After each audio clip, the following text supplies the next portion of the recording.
तलाक के पहले पवन सिंह की पत्नी ज्योति सिंह की कुछ तस्वीरें ऐसी वायरल हो गई है सोशल मीडिया पे, जिसे देखकर आप यकीन नहीं कर पाएंगे कि ये ज्योति सिंह है।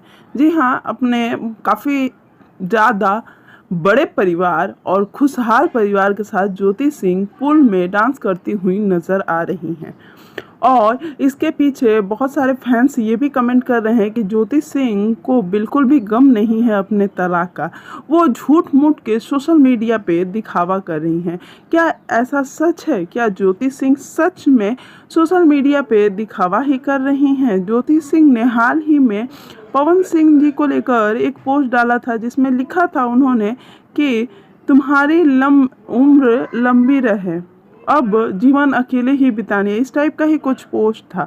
तो क्या ये पोस्ट ज्योति सिंह सिर्फ दिखावा के लिए करती हैं? आपको क्या लगता है? हमें कमेंट में ज़रूर बताइएगा।